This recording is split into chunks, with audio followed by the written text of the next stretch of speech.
आज ध्यान देंगे सभी लोग, ये प्रत्यावर्ती धारा का वर्ग माध्य मूलमान इस लेसन में आज बताया जाएगा।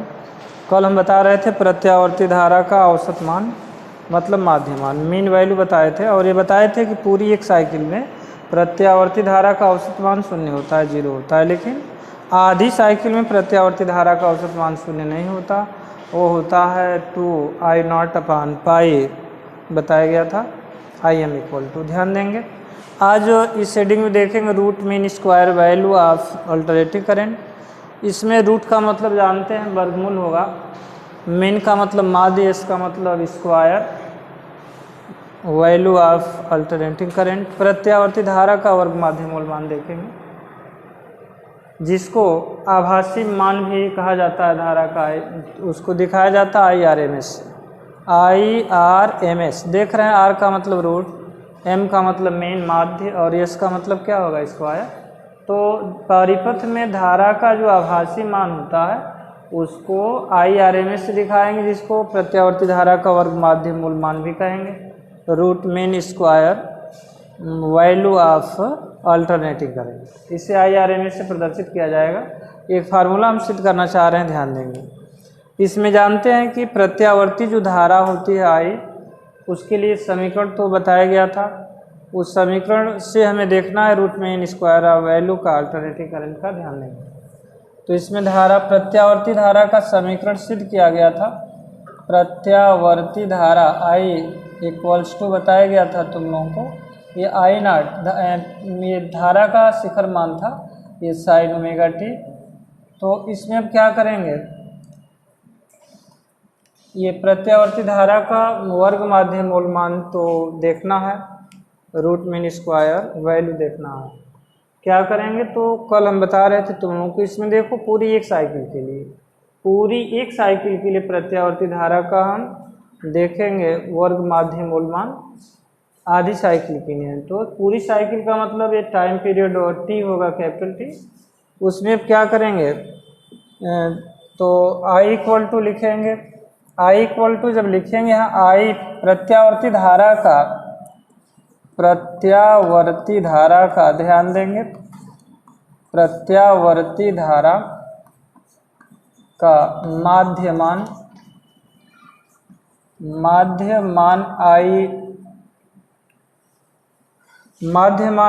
I बार, ध्यान देंगे बार का जब चिन्ह लगाएंगे, बार का मतलब ध्यान दें कि माध्य होता है, औसत होता है, और यह बराबर होगा 1/t इंटीग्रल 0 to T, और यहाँ होगा I dt होगा प्रत्यावर्ती धारा का T के रिस्पेक्ट में इंटीग्रल, ये धारा का माध्यमान I बार।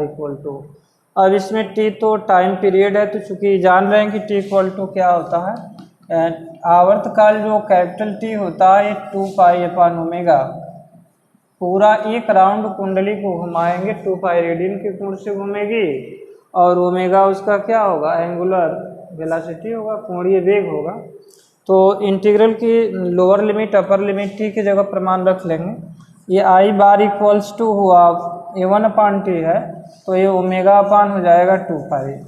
इंटीग्रल की लोअर लिमिट 0 और अपर लिमिट होगी 2π/ω, और ये जो I देख रहे हैं वो प्रत्यावर्ती धारा है, अल्टरनेटिंग करंट है, वहाँ होगा ये I0 sin ωt। अब इसमें देखो I0 जो देख रहे हैं उसको हम इंटीग्रल के बाहर लेंगे, क्योंकि वो शिखर मान है धारा का, पीक वैल्यू है धारा का। तो ये I बार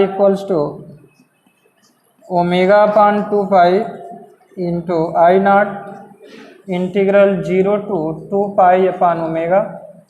और देखो ये काश जो ωt टूर्नामेंट्री में पढ़े होंगे, मैथ में पढ़े होंगे, एक सर्वसमीका है, सूत्र है, इसके स्थान पर मान हम लिख सकते हैं 1 cos 2ωt/2 लिखा जा सकता है, और यहाँ dt।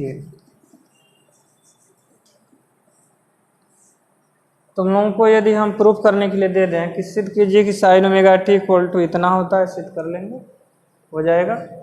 तो हम साइन ओमेगा टी की जगह पर इतना लिख लेंगे, ये त्रिकोणमिति से टूर्नामेंट्री से लिखेंगे।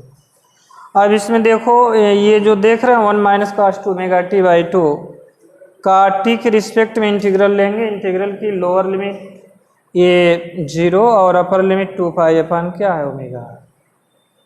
अब 1 dt जानते हैं टी हो जाएगा और ये कास 2 ओमेगा टी है, तो टी के रिस्पेक्ट में इसका हम लेंगे अवकलन करेंगे, समाकलन अवकलन है समाकलन ठीक है।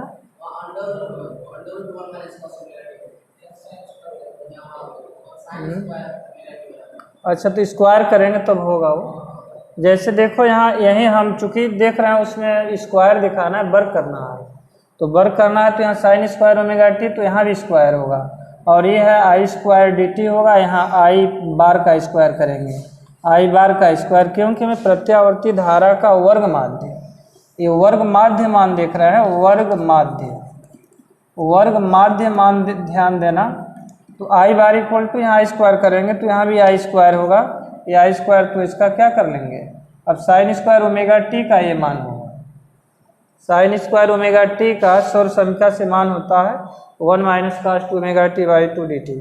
अब इसमें देखना है टी के रिस्पेक्ट में इसका समाकलन करेंगे, तो ये आई बार जो स्क्वायर है, आई बार स्क्वायर क्या होगा, तो I bar square equal to omega upon 2 pi into I naught, और इसमें ध्यान दो इसका इंटीग्रल 1 डी टी तो होगा टी और माइनस ये जो साइन 2 ओमेगा टी टी के रिस्पेक्ट में लेंगे तो ये साइन 2 ओमेगा टी अपान ये होगा 2 ओमेगा, इसकी लोअर लिमिट होगी 0, अपर लिमिट होगी 2 पाई अपान ओमेगा। इसमें ध्यान दो ये जो देख रहे हैं टी की जगह पर जब 2 पाई अपान ओमेगा तो ओमेगा से ओमेगा कैंसिल होगा, कट जाएगा, क्या बचेगा, तो यहाँ 2 तो 4 हो जाएगा, साइन 4 पाई का मान तो 0 होगा, तो इसको क्या करेंगे छोड़ देंगे, लेकिन इसका मान रखा जाएगा। तो जब मान रखेंगे तो प्रत्यावर्ती धारा का वर्ग माध्य जो मान है आई ये बार स्क्वायर इक्वल टू होगा omega upon 2 pi into I naught, और ये देखो टी के जगह पर मान होगा 2 pi upon omega minus 0। Upper limit में से क्या करेंगे लोअर लिमिट को घटा देंगे, तो ये हो जाएगा आई बार इक्वल टू होगा I bar equal to omega upon 2 pi into I naught, और इसमें से 0 घटाएंगे तो कोई अंतर नहीं होगा 2 पाई अपान ओमेगा, तो 2 पाई अपान ओमेगा तो होगा, ध्यान देना यहाँ, तो 2 पाई तो ये ओमेगा से ओमेगा 2 पाई से तो ये सीधे ही आ रहा है, जबकि इतना नहीं आना चाहिए, बटा 2 भी आना चाहिए, तो बटा 2 जान रहे हैं, ये टी का बटा 2 भी होगा, यहाँ टी का भी बटा 2 होगा, पूरे का बटा 2 ये है, तो इसका भी हम बटा 2 करेंगे, या 2 को हम बाहर भी ले सकते हैं, यहाँ बटा 2 कर लें, बटा 2 को हम बाहर कर लेंगे, ये बटा पूरे का 2 है, 2 चूँकि कांस्टेंट है तो हम इसको बाहर कर लेंगे यहाँ, और यहाँ इस तरह से हो जाएगा, तो यहाँ बटा 2 करेंगे, अब इससे कट जाएगा, इससे कट जाएगा, यहाँ बटा 2 हुआ, ध्यान दो। अब वर्गमूल लेंगे क्योंकि हमें रूट भी दिखाना है, वर्गमूल लेने पर ध्यान देंगे, वर्गमूल, तो वर्गमूल लेने पर क्या होगा, वर्गमूल लेने पर अंडर रूट आई ये naught square I bar square और under root I bar square equal to हुआ, इसका भी हम अंडर रूट लेंगे, तो यहाँ स्क्वायर था तो यहाँ आई स्क्वायर बाहर लेंगे, ध्यान देंगे, यहाँ आई नॉट का स्क्वायर यहाँ होगा, आई नॉट स्क्वायर जब लेंगे तो ये आई नॉट स्क्वायर, तो आई नॉट स्क्वायर का तो आई नॉट होगा और अपान अंडर रूट 2 हो जाएगा, ध्यान देंगे। अब इसमें देख रहे हैं कि 3 चीज़ है, एक तो स्क्वायर भी है, अंडर रूट भी है, बार भी है, इसलिए इसकी जगह पर हम लिखेंगे आई आर एम एस, ये रूट मीन स्क्वायर ऑफ ये वैल्यू, ये अल्टरनेटिव करेंगे, तो I R M S equal to हुआ आई नॉट अपान रूट 2, और ये देखो रूट 2 का जब मान रख के भाग देंगे तो यह बराबर होगा 0.707 आई नॉट।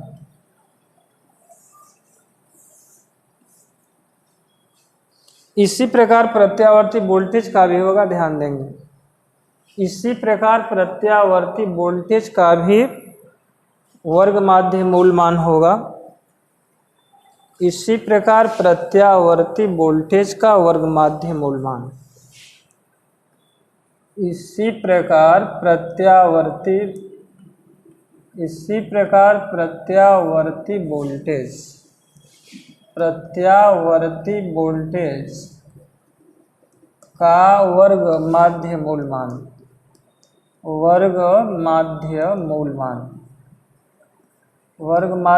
मान।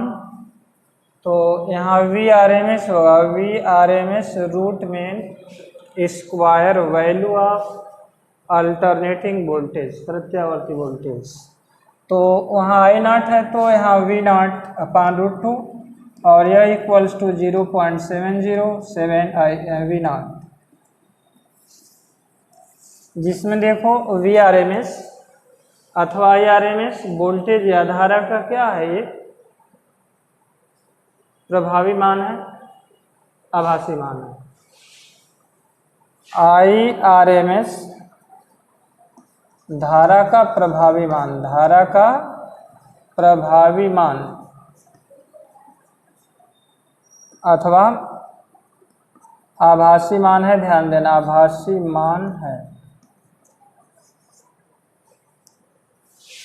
अब इसमें थोड़ा सा समझना होगा, ये घरों में जो सप्लाई आती है जानते हैं 220 वोल्ट की सप्लाई होती है घरों में। तो 220 वोल्ट की एसी मतलब अल्टरनेटिव करंट, 220 वोल्ट की एसी करंट और 220 वोल्ट की डीसी करंट, 220 वोल्ट की डीसी करंट डायरेक्ट करंट में कौन अधिक खतरनाक होगी। तो अभी हम दिखाएंगे। ये जो देख रहे हैं 220 वोल्ट की एसी, क्या 220 वोल्ट है वो 220 वोल्ट एसी जो है उसका मान अधिकतम और न्यूनतम मानों के बीच हमेशा बदलता रहता है।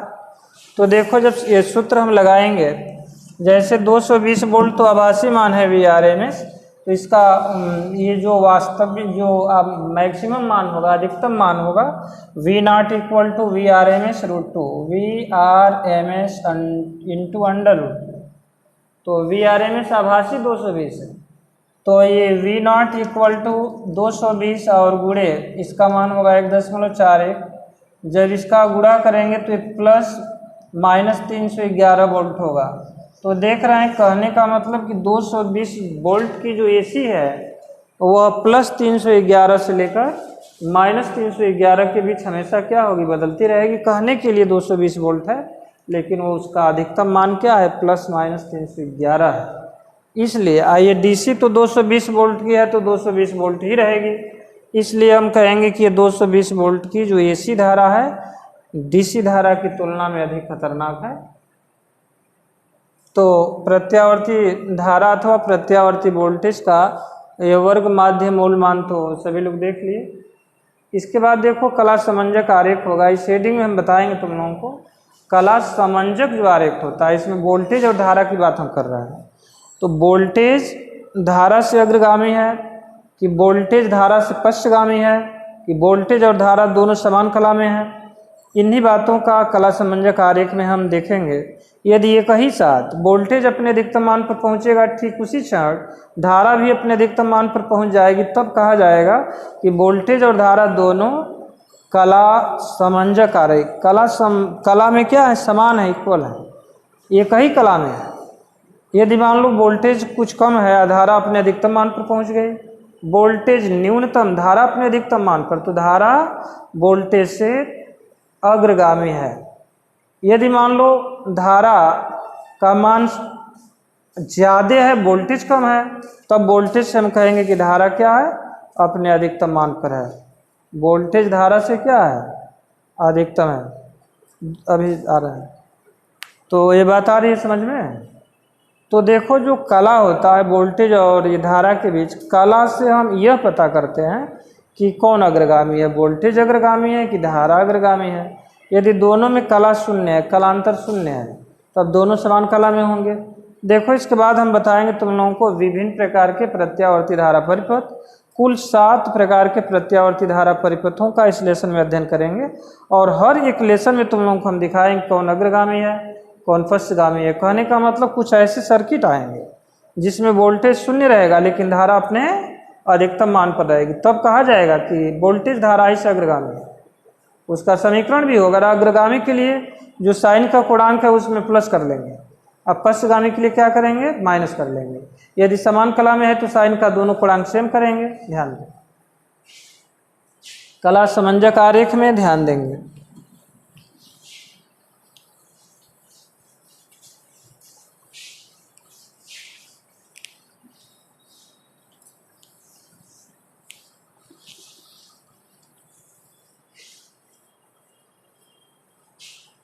ध्यान दो, कला समंजक आरेख, प्रत्यावर्ती वोल्टेज एवं प्रत्यावर्ती धारा के बीच कला समंजक आरेख।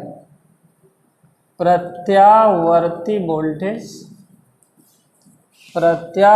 वोल्टेज एवं धारा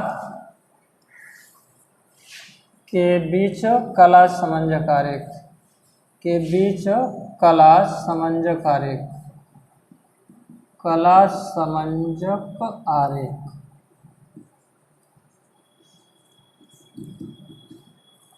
देखो, प्रत्यावर्ती वोल्टेज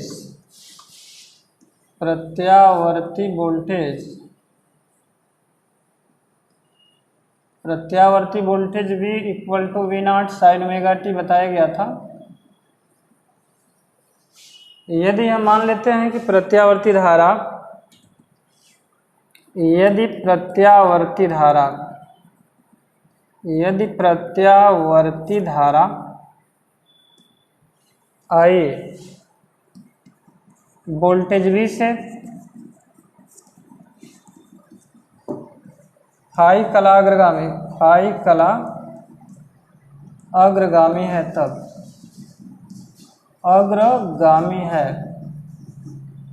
तब ध्यान देना, अग्रगामी है तब I इक्वल टू होगा I0 साइन। अग्रगामी है तो ये ओमेगा t में किसको जोड़ेंगे, जितना अग्रगामी है उतना हम जोड़ देंगे। ओमेगा t प्लस क्या होगा, Fi। अब इसमें देखो, इसका कला समंजक आरेख खींचेंगे तो कला समंजक आरेख तो इस तरह से हम खींचेंगे। ध्यान दो, ये किसका है तो इसको हम मान लेते हैं कि वोल्टेज है V equal to V0 sine omega t है। लेकिन वोल्टेज यहाँ 0 है तो धारा तो 0 नहीं होगी, धारा का मान कुछ क्या होगा, ज़्यादा होगा, तो उसको यहाँ करेंगे और इस तरह से दिखाएंगे, ऐसे दिखाएंगे। ये है I equal to I0 sine omega t plus phi. देखो, अभी तो हम उसी तरह से ग्राफ खींच रहे हैं, लेकिन ये प्रूफ भी करेंगे। अभी अगली हेडिंग में हम सिद्ध भी करेंगे, प्रूफ करके दिखाएंगे तुम लोगों को। ये रहा कला समंजक आरेख प्रत्यावर्ती वोल्टेज एवं प्रत्यावर्ती धारा के बीच। तो अब इसमें दिखाना है, इस पर देखो प्लस V0 प्लस I0 लिख लेंगे, माइनस I0 माइनस V0 लिखेंगे, और इस पर तो ये समय होगा t, टाइम t। अब इसमें देखिए, विभिन्न प्रकार के प्रत्यावर्ती धारा परिपथ में हम पहले लेंगे जब परिपथ में केवल शुद्ध प्रतिरोध, ओनली रेजिस्टेंस, तब देखा जाए। ध्यान देना,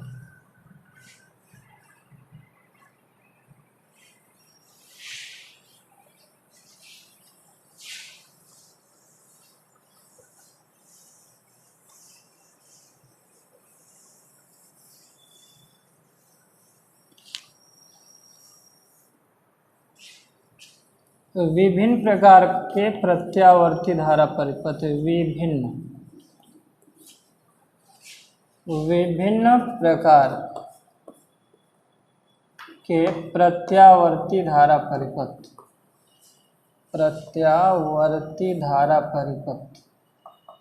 प्रत्यावर्ती धारा परिपथ।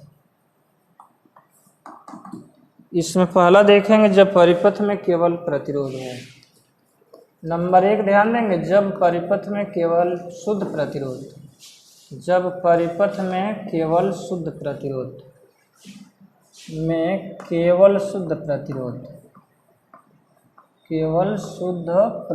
आर हो, शुद्ध प्रतिरोध आर हो, देखो इसमें रेजिस्टेंस को ऐसे दिखाया गया था, तो ये मान लेते हैं शुद्ध प्रतिरोधार है और इसको किसी प्रत्यावर्ती धारा स्रोत से जोड़ा गया है। यह है प्रत्यावर्ती धारा स्रोत, जिसका वोल्टेज समीकरण है V=V0 sin ओमेगा t। और इसका तो जान रहे हैं कि प्रतिरोध जो देख रहे हैं यार, उसमें जो धारा बहेगी ये स्रोत से बहने वाली धारा को हम आई मान लेंगे। तो प्रयोग द्वारा देखा गया है कि जब परिपथ में केवल शुद्ध प्रतिरोध रहता है तो वोल्टेज जब अधिकतम होता है तो धारा भी अपने अधिकतम मान पर पहुंच जाती है। अब इसको हम कैसे दिखाएंगे, ध्यान दो। ये जानते हैं कि प्रतिरोध R, तो R के सिरों के बीच भी वोल्टेज होगा, तो R के सिरों के बीच वोल्टेज सप्लाई का जो वोल्टेज V है V=V0 sin ओमेगा t। तो धारा I बराबर क्या होगा, तो V/R होगा। धारा I बराबर, ध्यान देंगे, प्रत्यावर्ती वोल्टेज है, प्रत्यावर्ती वोल्टेज V होता है V0 sin ओमेगा t। तो V है V0 sin ओमेगा t। चूँकि हमें I का पता करना है तो प्रत्यावर्ती धारा I बराबर जानते हैं, प्रत्यावर्ती धारा I V/R होगा। चूँकि ये ओमी परिपथ है, शुद्ध प्रतिरोध R है, तो V/R। अब धारा I बराबर V का मान तो यहाँ से रख सकते हो, V0 sin ओमेगा t/R लिखा जा सकता है। अब देखो ये V0/R क्या होगा, तो वोल्टेज और R ये धारा का पीक वैल्यू होगा, शिखर मान होगा। तो चूँकि I0 = V0/R, तो V/R को हटाकर क्या लिख सकते हैं, तो I0 लिख सकते हैं। प्रत्यावर्ती धारा I0 sin ओमेगा t। तो इसमें जो देख रहे हैं प्रत्यावर्ती धारा और ये प्रत्यावर्ती वोल्टेज, दोनों में साइन का पूर्णांक सेम है। तो बताओ इसमें कौन अग्रगामी कौन पश्चगामी, तो जब साइन का पूर्णांक सेम है तो ये दोनों क्या है, समान कला में है। वोल्टेज और धारा ये दोनों क्या है, समान कला में। तो ध्यान देना, साइन का इसमें पूर्णांक देख रहे हैं V=V0 sin ओमेगा t और I=I0 sin ओमेगा t में साइन के पूर्णांक समान होने के कारण परिपथ में वोल्टेज और धारा दोनों किस कला में है, समान कला में। प्रत्यावर्ती धारा परिपथ में, ध्यान देना, जब परिपथ में केवल शुद्ध प्रतिरोध रहता है तो वोल्टेज और धारा दोनों समान कला में होते हैं। शुद्ध प्रतिरोध वाले प्रत्यावर्ती धारा परिपथ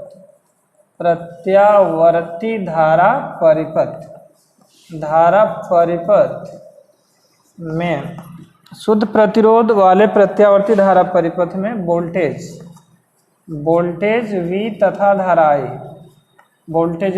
धारा I दोनों समान कला में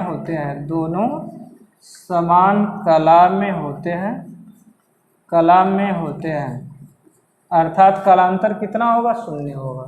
अर्थात वोल्टेज और धारा के बीच कालांतर होगा 0। अब इसमें ग्राफ की बात आएगी तो देखो समीकरण दोनों में सेम है, तो जिस क्षण धारा अपने अधिकतम मान पर पहुंचेगी ठीक उसी क्षण वोल्टेज भी अपने अधिकतम मान पर होगा। तो इसका कला समंजक आरेख जब देखेंगे तो इस तरह से खींच लेंगे।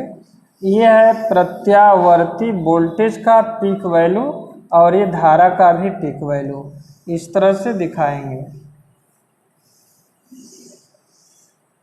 V है V0 sin ओमेगा t,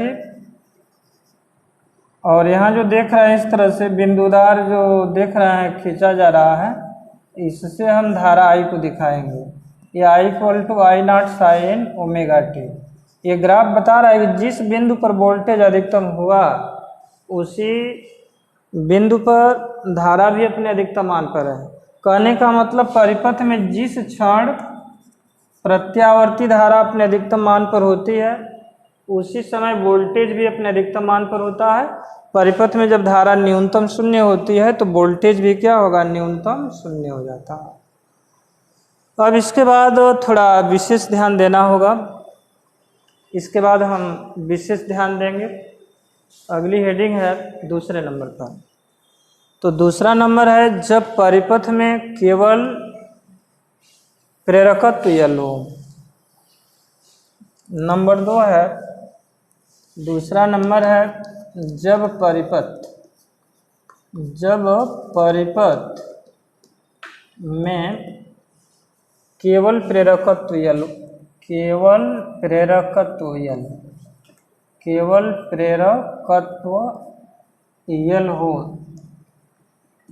हो तो अब शुद्ध प्रतिरोध R नहीं होगा। अब देखा जाएगा कि कौन अग्रगामी होगा कौन पश्चगामी होगा, और हमें प्रूफ करना है, सिद्ध करना है। ग्राफ भी ध्यान से देखना। मान लेते हैं कि हाँ एक ये प्रत्यावर्ती धारा स्रोत है जिसका वोल्टेज समीकरण है V = V0 sin omega t, और इस वोल्टेज से जोड़ा गया है कुंडली को, एक कुंडली को जोड़ा गया है जिसका प्रेरकत्व है L। ये जानते हैं कि कुंडली में जब धारा प्रवाहित की जाए या उसके मान में परिवर्तन किया जाए तो उस कुंडली में एक प्रकार का विद्युत वाहक बल क्या होता है, प्रेरित हो जाता है। विद्युत वाहक बल प्रेरित होने की घटना को कहा जाता है स्वप्रेरण चाहे अन्योन्य प्रेरण। अब इसमें देखो जो ये देख रहे हैं इसमें विद्युत वाहक बल प्रेरित होगा तो E तुम लोगों को माइनस LdI/dt बताया गया था। LdI/dt ये बताया गया था स्वप्रेरण की परिभाषा से हम बताए थे।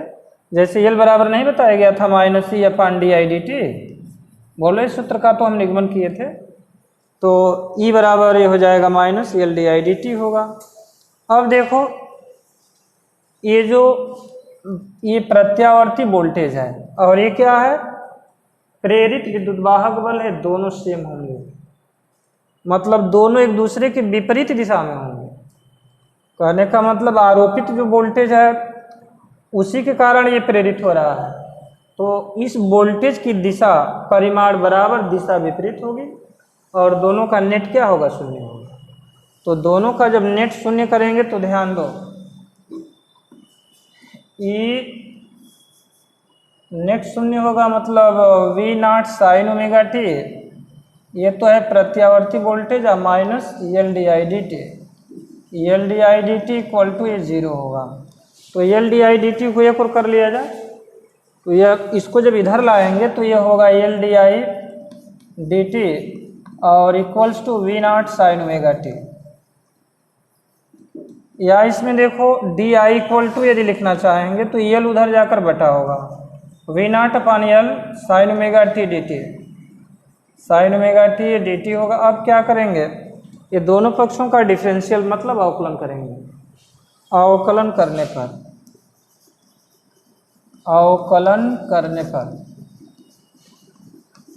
करने पर बताओ ये DI है तो अवकलन I होगा। तो यहाँ I लिखेंगे, समीकरण यहाँ लिख लेंगे V = V0 sin omega t, जो आरोपित वोल्टेज है उसका ये समीकरण है नंबर 1। अब बताओ DI का तो I होगा अवकलन, तो I और इसको तो हम ज्यों कहते हैं रखेंगे V0/L, और साइन जो देख रहे हैं ओमेगा t और ये है इस देख रहे हैं कि sin ओमेगा t dt है, तो sin ओमेगा t का t के रिस्पेक्ट में डिफरेंशियल होता है, डिफरेंशियल होगा sin ओमेगा t का t के रिस्पेक्ट में डिफरेंशियल बताया गया होगा तुम लोगों को मैथ में क्या होगा, तो ध्यान देना। ये sin ओमेगा t है तो डिफरेंशियल इसका लेंगे माइनस, तो माइनस तो होगा, साइन का माइनस कास होता है, तो माइनस कास ओमेगा टी और अपान ओमेगा होगा यहाँ, नहीं अपान नहीं होगा,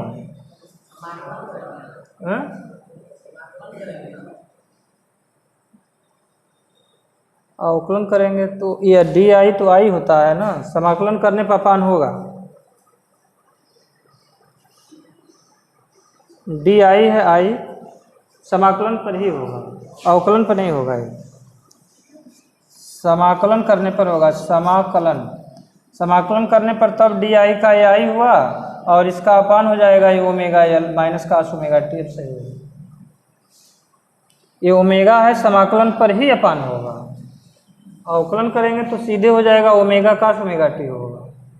तो अब देखो V naught upon omega L, तो I equal to V naught और माइनस चिन्ह है तो काश जो होता है यदि पूर्णांक माइनस ले जाएं तो काश माइनस वो प्लस होता है, काश प्लस भी प्लस होता है, तो upon omega T omega L, और ये हुआ काश ओमेगा टी।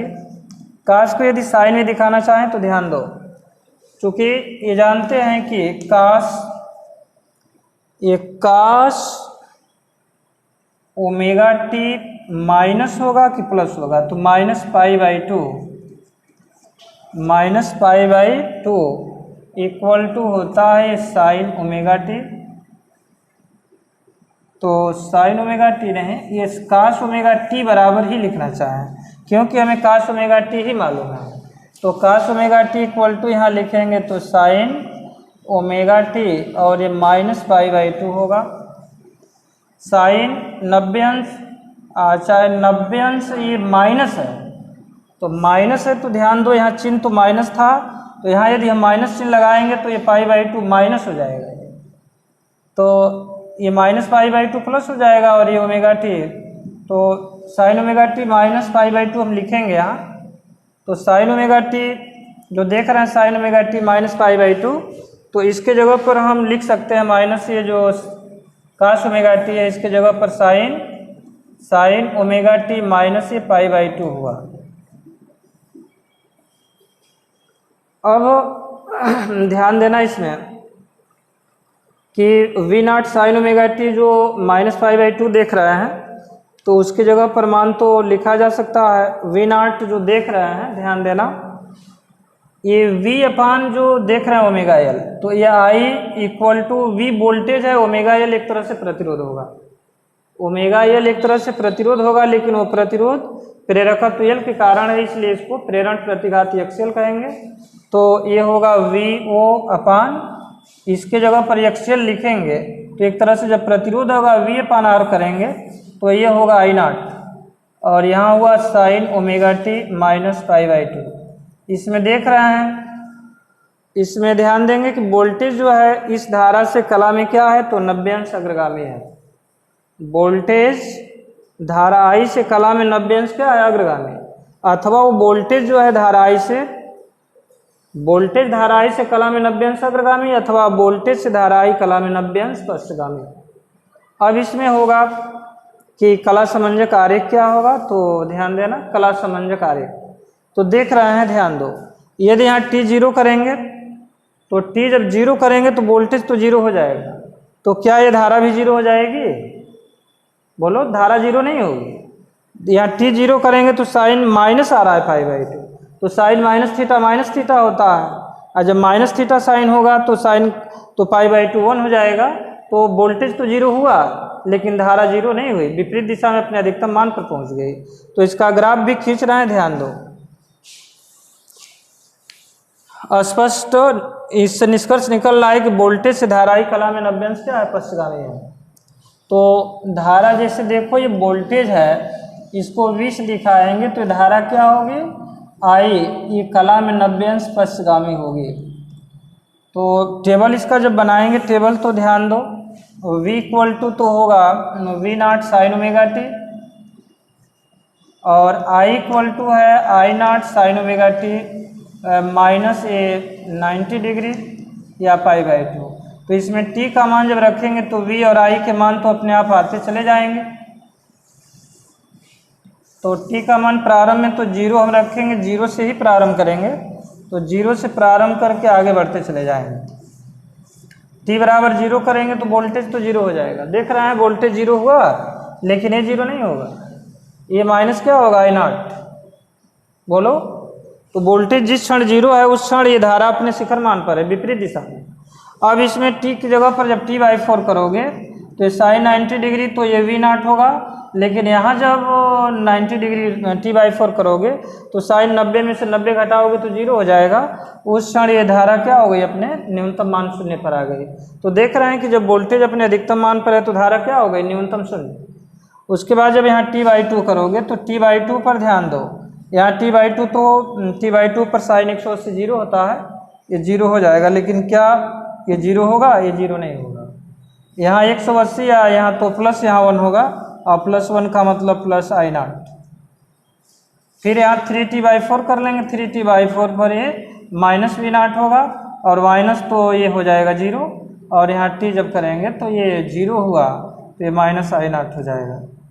इस तरह से हम क्रम से लिखते चले जाएंगे। तो देखो ये जब ग्राफ खींचेंगे तो एक अक्ष पर तो हम समय को दिखाएंगे और ये समय और दूसरे अक्ष पर दिखाएंगे ये धारा के अधिकतम और न्यूनतम मान को। ये प्लस v0 i0 और ये माइनस v0 और i0। t/4 ये 0 है, यहाँ t/2 लेंगे, यहाँ 3t/4 ले लेंगे और यहाँ t/2 3t यहाँ t ले लेंगे। तो बताओ ये t पर तो देख रहे हैं कि वोल्टेज 0 है, वोल्टेज क्या होगा 0, लेकिन धारा तो 0 नहीं होगी, पहले वोल्टेज देखेंगे। वोल्टेज यहाँ 0 और t/4 पर वोल्टेज अधिकतम हुआ है और फिर t/2 पर वोल्टेज क्या हुआ है न्यूनतम और यहाँ अधिकतम फिर यहाँ न्यूनतम हो गया वोल्टेज। मतलब ये किसका समीकरण है, v v0 sin ωt का ये कला समंजक आरेख है। धारा का जब देखेंगे तो देखो धारा माइनस है तो माइनस नीचे होगा, t बराबर 0 पर धारा यहाँ होगी अपने अधिकतम मान पर। और फिर यहाँ देख रहे हैं कि धारा जो t/4 पर 0 धारा हो जा रही है यहाँ 0, फिर उसके बाद t/2 है तो उस पर प्लस i0 मतलब धारा यहाँ होगी। तो इस तरह से ग्राफ होगा ऐसे। अब यहाँ जब आएंगे तो यहाँ धारा तो 0 हो जाएगी, तो धारा ये 0 हो गई और यहाँ धारा विपरीत दिशा में अपने अधिकतम मान पर हुई। तो इस तरह से ये है I = I0 sin ωt -90 degree. तो इसमें देख रहे हैं कि जिस क्षण वोल्टेज अपने न्यूनतम मान पर है, धारा विपरीत दिशा में अपने अधिकतम मान पर। जब यहाँ धारा 0 हुई तो वोल्टेज अपने अधिकतम मान पर, और जब यहाँ वोल्टेज 0 हुआ तो धारा अपने अधिकतम मान पर। तो जब परिपथ में केवल प्रेरकत्व L होता है तो प्रत्यावर्ती धारा और वोल्टेज के बीच कालांतर 90 डिग्री होता है। वोल्टेज धारा I से कला में 90 अंश अग्रगामी अथवा वोल्टेज V से धारा I कला में 90 अंश पश्चगामी होता है। सिद्ध कर लेंगे, ग्राफ समझ लेंगे। अब इसके बाद तुम लोगों को अगले दिन बताया जाएगा। 5 प्रकार के और हैं, अगले दिन बताकर समाप्त कर देंगे। बंद कर दो इसको।